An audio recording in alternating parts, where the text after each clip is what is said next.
This episode is brought to you by Squarespace. This episode of You Talking You to Me is sponsored in part by our good friends over at Bonobos. Is a men's apparel company that has amazing wide designs for everything from wash chino shirts, denim shirts, casual shirts, and slim-fit dress shirts to suits and blazers. Go to bonobos.com. That's BONOBOS.com. Podcasts. I love them. You love them. But what are they? What is the essential ingredient other than, like, sound? Is there one, even? Doesn't it seem like there are a lot of fictional podcasts out there lately? What's going on with that? Furthermore, does this show even feel like a podcast to you? I've finished 4 episodes at this point, I've posted 2, and I'm not sure. But I'm also not sure if I can fairly judge. I mean, when you, the listener, when you guys create art or media or what have you, I'm not one of those people who can say content. It just sounds too weird coming out of my mouth. When you all make stuff, does it feel like it fits in alongside the similar stuff that other people make, or is it too inextricably tied to yourself for you to be able to perceive it? I'm saying sometimes I feel like this podcast is too weird and specific to be accessible, but that's gotta just be me, right? By the way, I decided that a good way to show my influences would be to have 5 of my favorite podcasts playing in the background of this entire episode. That's okay, right? It's not going to be too distracting. Let's get some of that organ in here. Welcome to the last podcast. I'm your host, Zach Little. Today's episode is about podcasts. Very remember that? How are you feeling? You know what? I was happy. We've been talking Should I talk for years? Yeah. No, I mean, please check my levels. I got more baritone bass sounds in my voice. This is the episode that's about podcasts. Okay. I wanted to talk to you about podcasts because I think you are probably the person who listens to the most podcasts of anyone that I know. Really? I think Is that so. really true? Yeah. You said you were all caught up. Like, I'm still on, like, Comedy Bang Bang Best of 2015 Part 3. Jesus. Yeah, so I'm way back. Okay. In part because I mostly, lately, I Well, haven't listened to my own podcast a million times recently. How did you know just through Twitter? Is that how you knew that Al Yankovic was? Yeah, I saw it on Twitter. Okay. Yeah. Yeah. Morgan had a violent reaction to hearing that Weird Al Yankovic is the new co-host of Comedy Bang Bang on IFC. I really, Really? I didn't like it. I did well, and after I thought about it for a few minutes, it was more the same thing that you and I had talked about, which was that we're happy for Scott Aukerman because it seems like he is very happy about it. I think we're generationally too young for Weird Al. I think that's the problem. I just don't think he's funny. Yeah. Is my problem. Like I understand why that would have been funny, and there's something about Amish Paradise that's funny.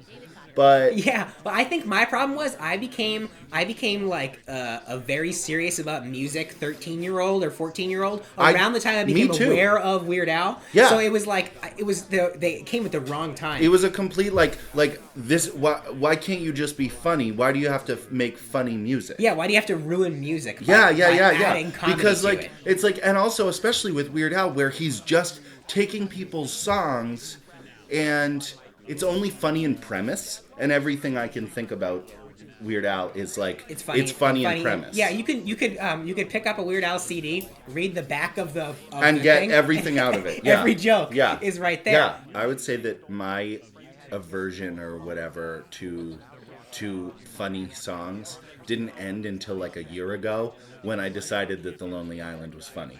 I had always liked the bits.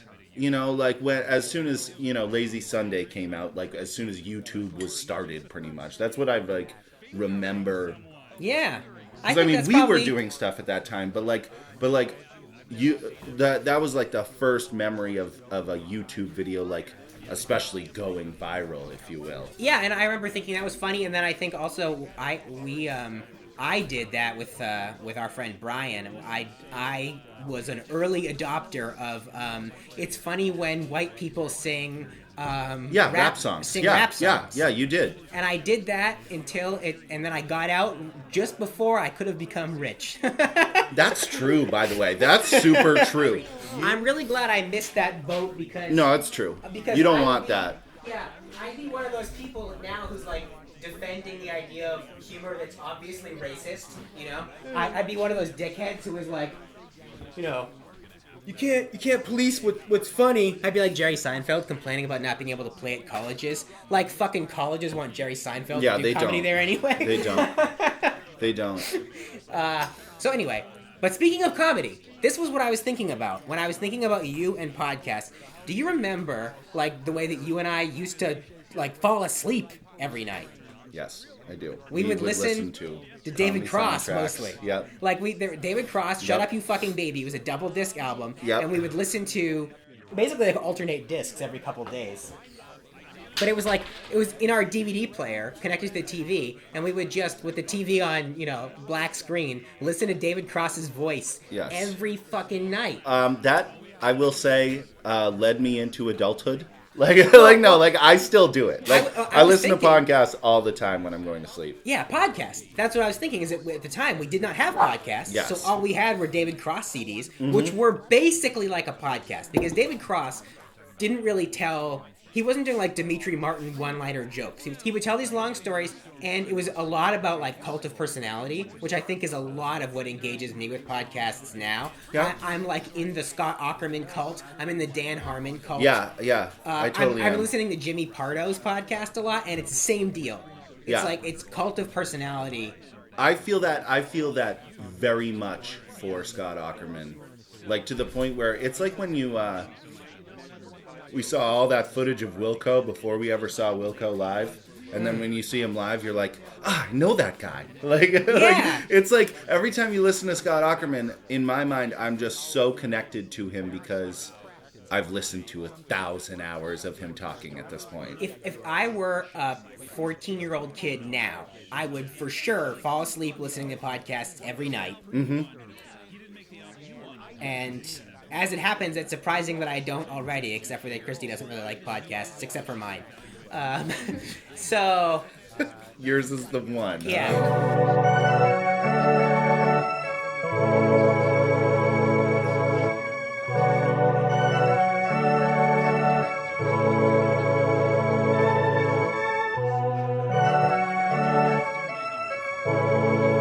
Hey folks, today's episode is brought to you by the fact that I cut my eyeball. Yeah, not to get too graphic, but I suffered a pretty gnarly eye injury yesterday, and I stayed home from work today because I can't fucking see. But on the bright side, I don't know when I would have had the time to edit this episode had this not happened. And on the other bright side, I'm finally going to have to deal with my fear about gross eyeball stuff, because apparently the healing process is going to involve a phase where my eyeball turns black and yellow. I said I wasn't going to get too graphic. Sorry. My eyeball's bleeding. Sorry, I'm trying really hard to make sure this is a formative injury. You know, this is beginning of biopic type shit, guys. Be glad you're here for it. Anyway, back to the show. I used to listen to podcasts all the time at work, but I basically write stuff at work now all the time, so I can't have like words going into my head while I'm trying to write words. Right. When it was numbers, it was easier. But so now when I go for walks with shows, that's like when I listen to podcasts. That's part of why I'm so far behind. I put on a podcast like as soon as I'm up and about in the morning. If I don't have to be at work for a while, if I'm not planning on going immediately to the studio and recording. Yeah.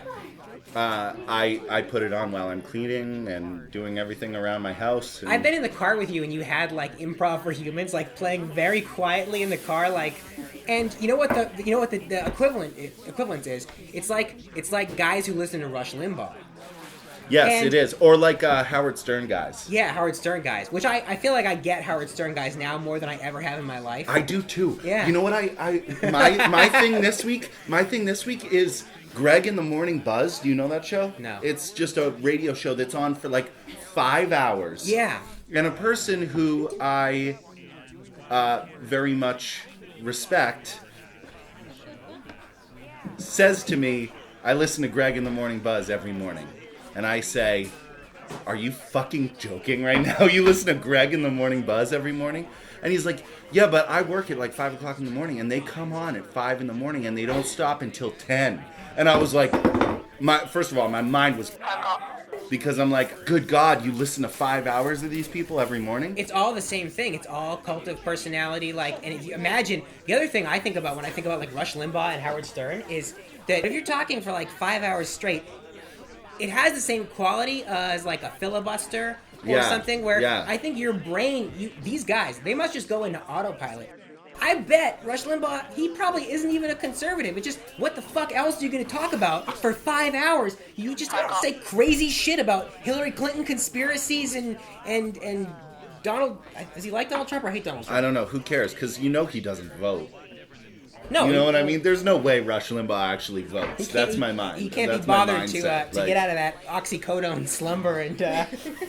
I feel like people, I feel like there's, because they just spew this nonsense all the time, there's no way that you actually, I don't believe that you vote. I think that Rush Limbaugh gets up in the morning, just walks over to a microphone, sits there for 5 hours, and then is ushered back into whatever he sleeps for another, for 18 of the remaining hours, and he just wakes up and starts going again. You know what's weird about, obviously I have no interest in Rush Limbaugh, whatever. I really like Rush Limbaugh's voice. I feel like that's just his voice in general, it's so gruff, but it's kind of like that, Tom Waits, Bob Dylan thing, where it's you're attracted to it because it's different. He's definitely got a radio voice, but I like... And a radio face. Yeah. I really like his voice.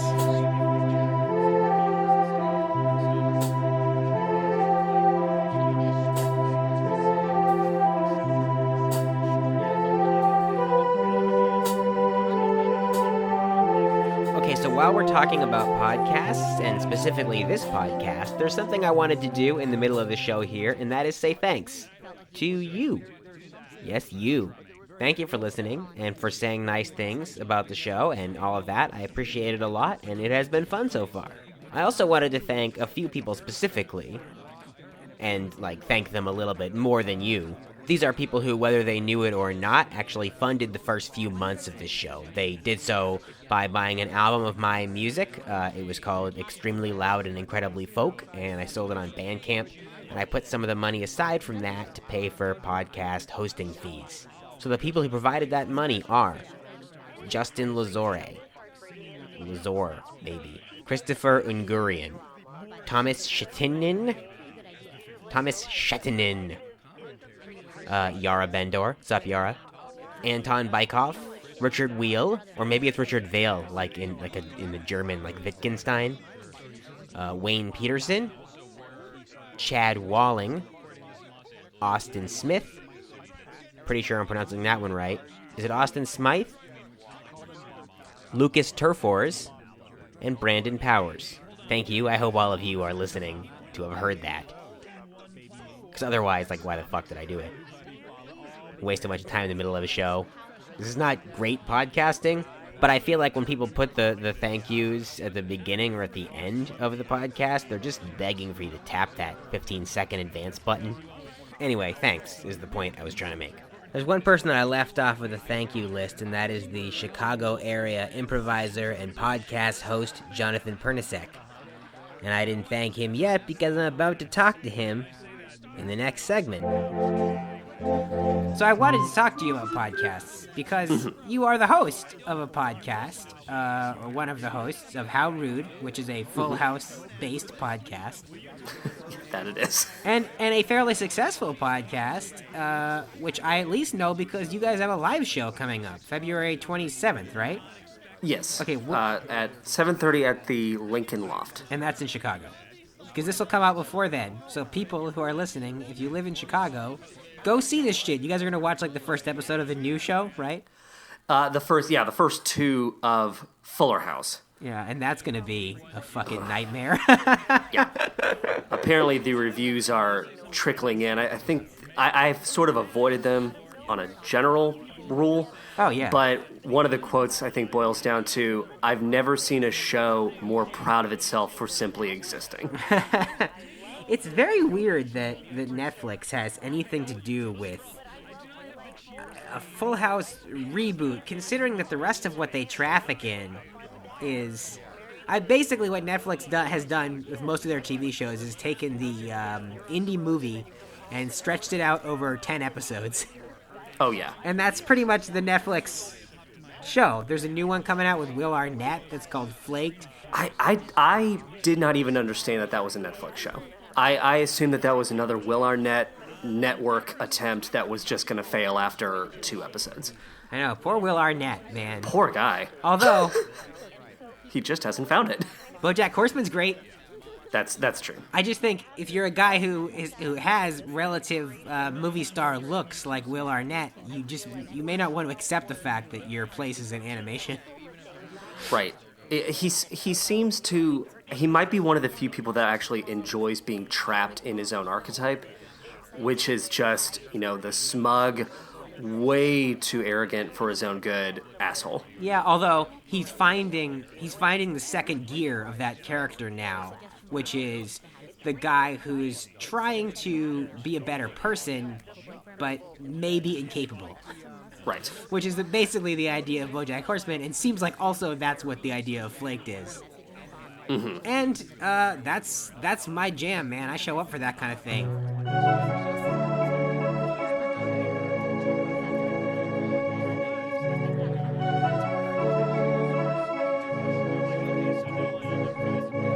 I was talking to my friend Robin. She has a cross-stitch company. Mm-hmm. She's the only employee, so it's basically just Etsy, Pinterest stuff. And she was saying that she was having trouble sort of locking down what she wants to do consistently, because she makes these cross-stitch pieces, and some of it's pop culture based, and sometimes that sells because it's easily digestible, and sometimes it's song lyrics or Bible verses, and those sell pretty well too.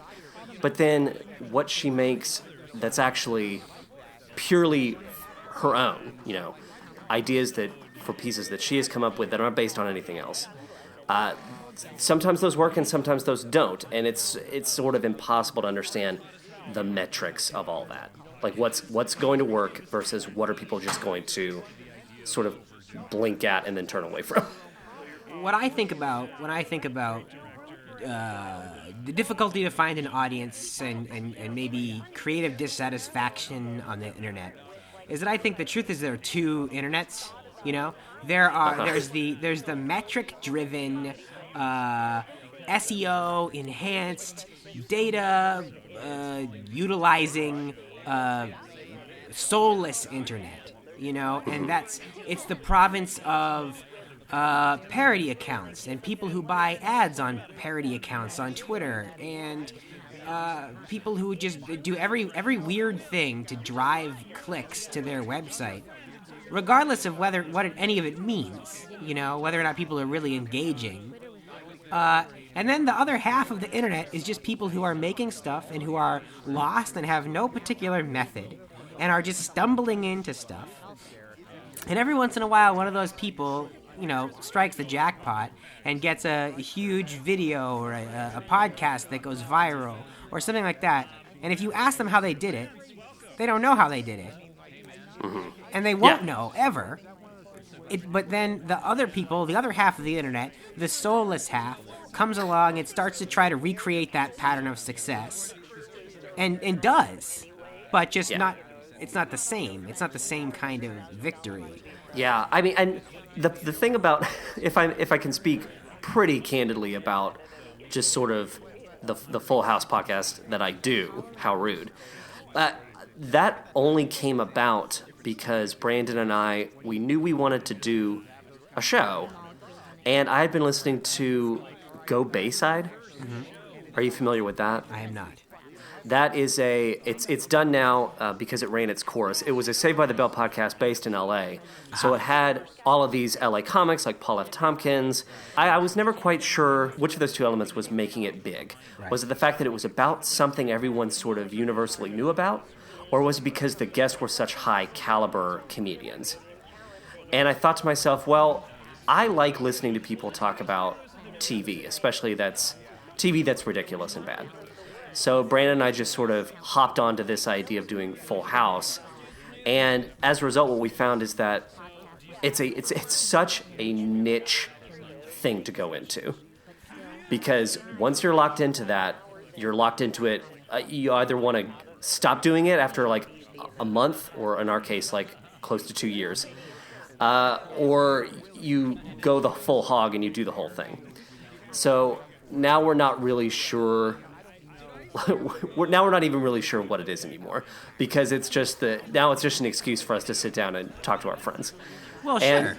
That can be enough. I tell myself like that can be enough.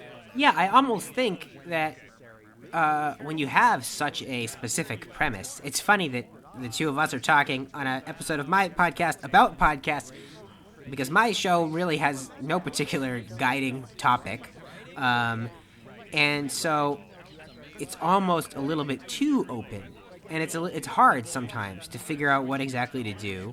It's hard to know exactly what it should be. Sometimes it's hard. Sometimes I think, is this a podcast? I don't really know.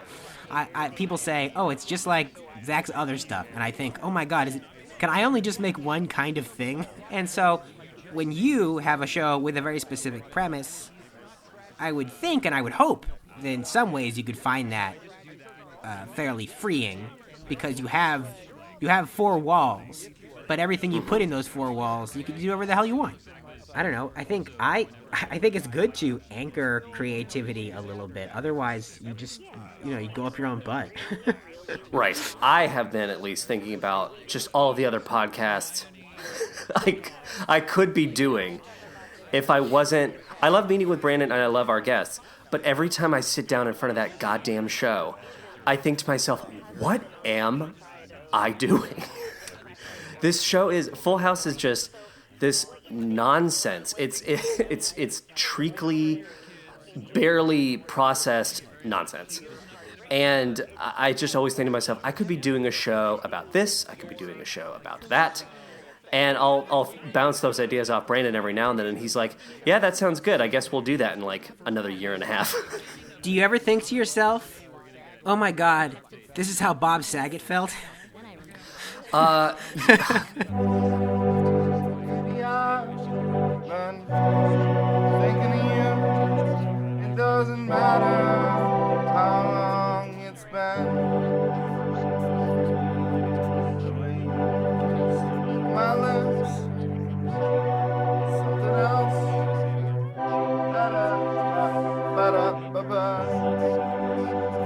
But if it's all over now, I'd gladly bow out. Think of me how I was then, in your memory.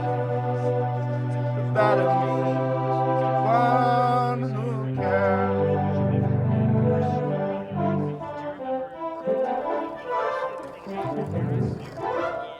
There was someone who I was meaning to ask you about. There was a person on Tumblr who had a very pointed question for you.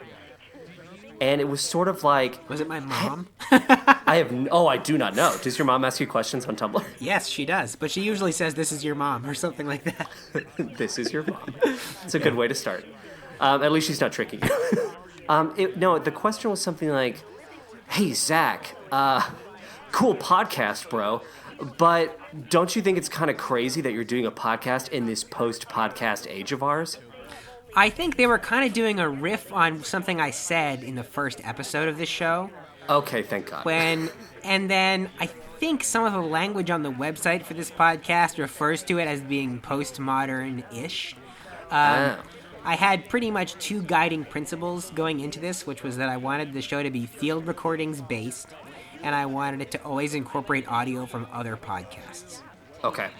And so I started saying that it was kind of postmodern as a podcast because it acknowledges the influence and existence of other podcasts.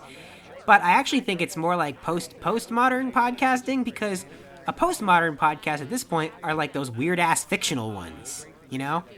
Like that are like entirely... The Message or something, and it's like Serial, but they were like, what if this had a more an ending? What if this had an ending? And so they were like, well, we could do basically the same thing, but have it just be fake. And I think that would qualify as a postmodern podcast. And so anything that comes in the wake of that would then be postmodern. Yeah. Or such is my understanding of the labels of postmodern and post-postmodern, which I've never really gotten a satisfactory explanation from anybody. Exactly. And I think that's on purpose. Where do you think those shows that are sort of the reactionary shows, like I guess not necessarily like a How Rude, but those like the post-serial Yeah, podcasts. like a podcast about another podcast. I think that falls kind of in the weird divide between postmodern and post-postmodern. Mm-hmm. So that's kind of like a border. It's like a era transition, you know? Right. So it all just has to do with how many mirrors you're holding up to the first mirror. Yeah, and the more that you find what a thing can do. So there's like a cycle, right? And TV does the same thing, where we start out and we have TV shows, and they're one camera they're basically they're filming plays, right? Then Lucille Ball comes along and says, we can do a couple cameras, and also, why don't we save the episodes of the show that we're doing? And they're like, oh, that's an interesting concept. And she's like, yeah, don't worry about it. I'll keep all the rights. Lucille Ball becomes super rich. Other people start to do different versions of the same deal. And then we come up with more and more definitions of what TV shows can be. Half-hour comedies, hour-long dramas. We start to form these definitions. And then now we're in this era of TV where we started to lose those definitions again. Yeah. So whatever the fuck Louie is, and other shows that play with the form, and it's less clear whenever you watch a TV show what it is, or when it's going to be on, or why you can only see it on your computer, or if it's you have to be a member of fucking Tidal or some shit to watch it. It's gotten weirder and looser again. Mm-hmm. And that's why I never understand why people have a hard time getting, even when you show it to them, even when you explain it to them, people, they don't get what podcasts are. But it's all part of the same universe of entertainment. It has had its evolution. It's gone back and forth, sort of pushing the boundaries of old and new. And at the end of the day, I just think it's hilarious that some people are like, I don't know what that is. I don't understand how those things work. Do you think, when people talk about podcasts kind of just being like radio on the internet, do you think that's accurate? Do you think that on that kind of timeline, when you're drawing how the forms have shifted and everything, do you think podcasts are an extension of the radio, or is it something else? No, I think it speaks to what you were just talking about, which is, the super early days of entertainment, it was considered, disposable. Once it happened and it was put out there, we moved on. We're not going to save it for future reference for anyone who might have nostalgia for it. And I think that's what the radio is to this day. It's it just sort of happens. And they might have a record of those shows somewhere in their archives, but it's never going to be released to the public. The point is that it just gets sent out. Some of them even have podcast forms of people who do, people who do those 3-hour radio shows. I'm sure you can. Oh, yeah. I don't know about Stern, but I know you can. I have people who tell me they listen to podcasts and say listen to Dave Ramsey's podcast, and Dave Ramsey's podcast is 3 hours long because it's his radio show. Okay. And it is intended to be disposable. It is intended to be while you're in the car, you can tune in and out. Mm-hmm. But I think, I used TV when I was kind of giving that bullshit slapshot history back there, but I think it's just media, right? I think the radio and recorded music and movies and stuff are all different satellites orbiting the planet of. I feel like TV shows make the cleanest example because we have all these or maybe I just do because of the stupid classes I took in college, but we have these constellations to point to like Lucille Ball. Mm-hmm. And I don't know, I guess if you're going to make a real big chart, you could also put Orson Welles' War of the Worlds broadcast thing on there. That fucking movie with the train coming at the camera that everybody saw and panicked. Yes.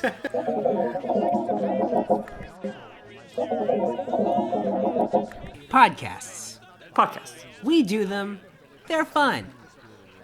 What is there any particular thing that defines a podcast. You were saying consistency of output is an important thing in a podcast. Yeah, it's consistent to a certain extent. Consistency of output either way. And I think it's also, for me, I'm sort of obsessed with everything just being clean.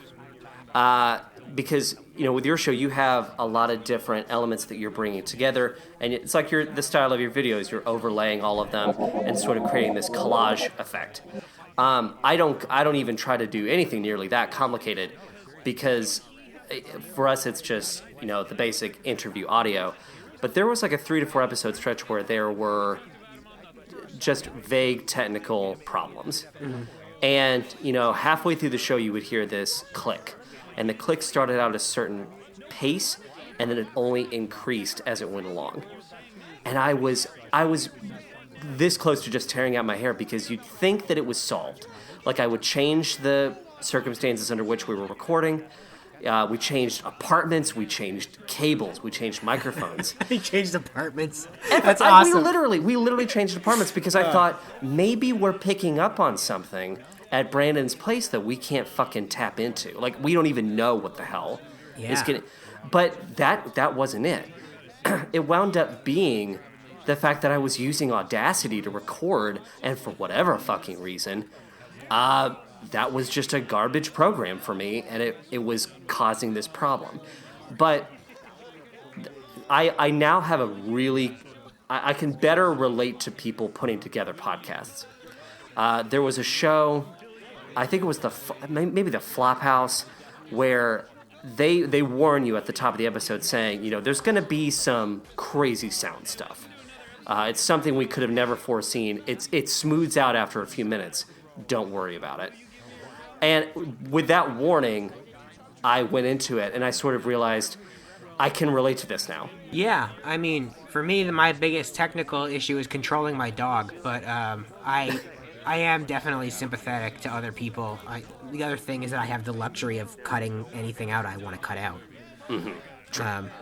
I've just recently found, when I was talking to my friend Ivana, she said the word puggle at one point, and it was nice and clean. So I was able to just extract that word, and I'm going to just start putting the word puggle over every time Shosh barks to kind of blunt the impact a little bit. Okay. So I haven't heard her barking throughout this, though. No, she's just ripping apart my bed instead.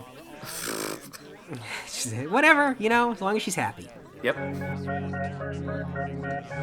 I got a lot more great stuff with John Pernisek, so he's going to be back next week.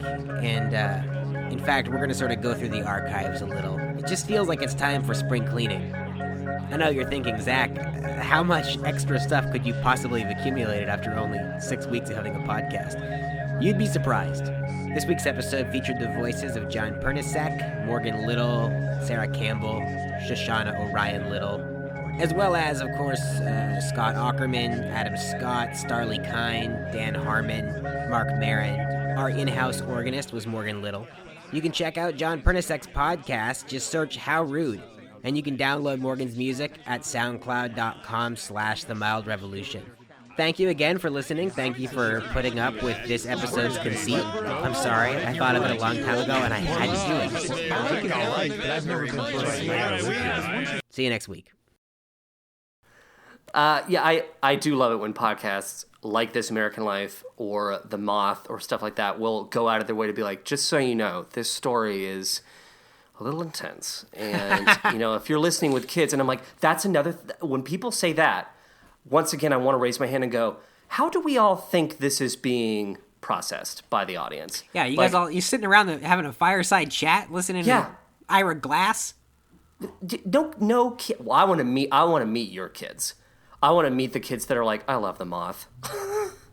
The stories are so relatable. I really, as a 9-year-old, can really just milk this for all it's worth. Since I was 6, I've really had an appreciation for the storytelling form, and so I took a storytelling class when I was 10. I do workshops, and there's one I'm working on right now. Actually, do you want to hear it? Now I'm not looking for feedback.